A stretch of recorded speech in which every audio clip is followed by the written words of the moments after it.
mbirum màdd la parce que xam ngeen ni màdd produit àll la boo xam ne ñu ngi koy njëriñoo bu baax ci biir Casamance su ma waxee Casamance commençant par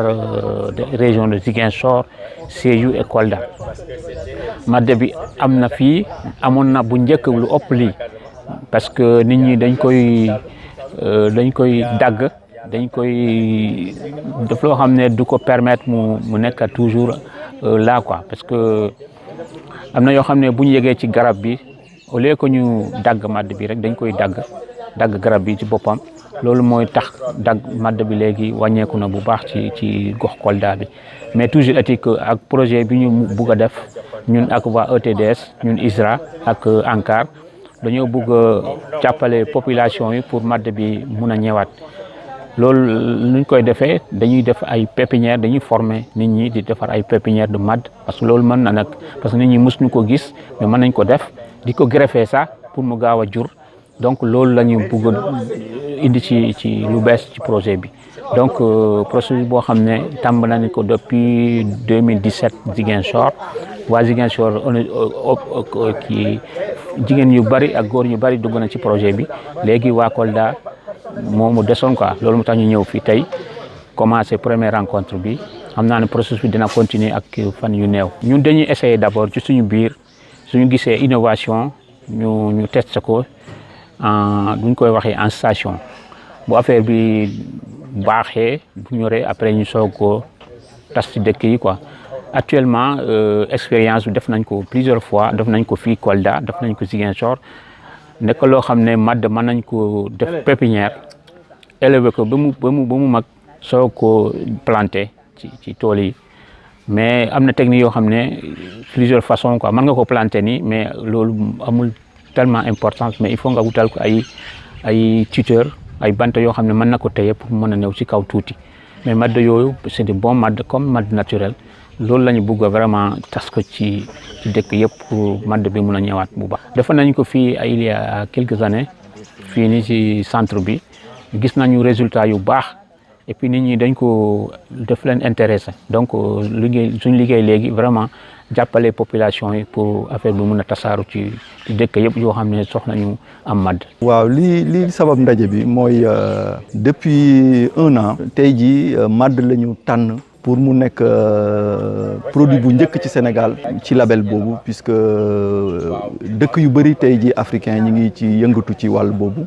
donc Sénégal dañu choisir màdd Casamance pour mën ko labelliser léegi nag pour loolu il faut ñu daje ak ñi nga xam ne ñoo yëngu ci affaire màdd bi fan yële ñu ngi woon département de Bignona maanaam région de Sédhiou département d'Oussouye def nañu département de Ziguinchor dajale comme ni ñu dajalee acteurs yi fii waxtaan pour xool naka la ñuy mën a fexe ba labelliser màdd bi waxtaan ci nu ñuy fexe ba mën ko dagg ci àll bi nan nañ koy daggee nan nañ koy transporter nan nañ koy transformer nan nañ koy commercialiser léegi nag def nañu région de Ziguinchor moo tax ñu ne léegi comme dañu ne màdd de Casamance te Casamance non Casamance Ziguinchor moomu ko kese daf ko bokk ak Kolda bokk ko ak Sédhiou loolu moo tax ñu ne même bu fekkee ne néew na fii liñ fi def ci màdd il faut que ñu bokk ci parce que nom bi màdd de Casamance la looloo tax tey di ñu ñëw fi ISRA accueillir ñu dajale ñëpp ñu yëngatu ci màdd bi ak service technique yi presse bi yéen pour waxtaanee màdd bi xool naka nañuy fexe vraiment ba Kolda bokk ci processus boobu. label bi li tax mu jóg at yi yëpp parce que il faut ñu xam ne label bi Europe lañ ko daan déggee. ñoom yàgg nañ ci def par plus de 100 ans yàgg nañ ci ñëpp dégg nañu fromage gruyère vin Bordeaux dégg nañu produit yu bëri donc foofu la njëkkee léegi organisation africaine de la propriété intellectuelle mu ne comme ñun kenn ëpp ñu Afrique kenn ëpp ñu produit yu intéressant maanaam produit yoo xam ne boo xoolee ba xool Afrique rek la am wala même bu amee feneen qualité bu muy am en Afrique mooy dàq yeneen qualité yi organisation africaine de la propriété intellectuelle mu ne léegi pays yi dañuy fexe dinaa leen jàppale fexe ba ngeen protéger produits yooyu. Je crois que MAD bi xam nga MAD c'est un nom wolof parce que nous en Casamance le pël a son am na tur pël am na tur soose dañuy wax kaba mooy MAD donc man prochainement man lu ma yaakaar le mooy mun nañu def promotion MAD au niveau des paysans surtout période campagne de reboisement ñun par exemple technicien agricole mun nañu vulgariser au niveau de suñu producteur ne ko avantage du MAD par rapport à ñeneen spéculation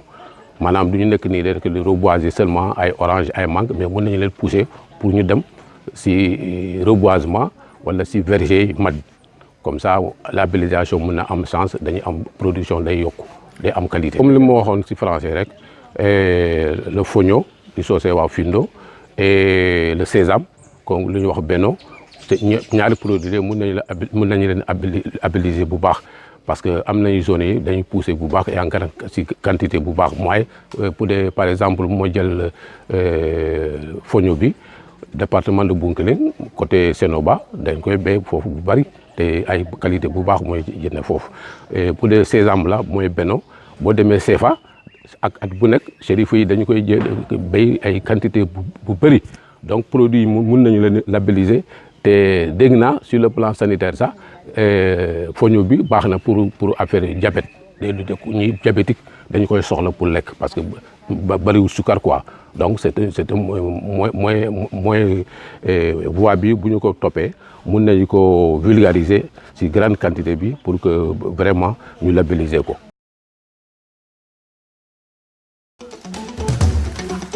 Thank you.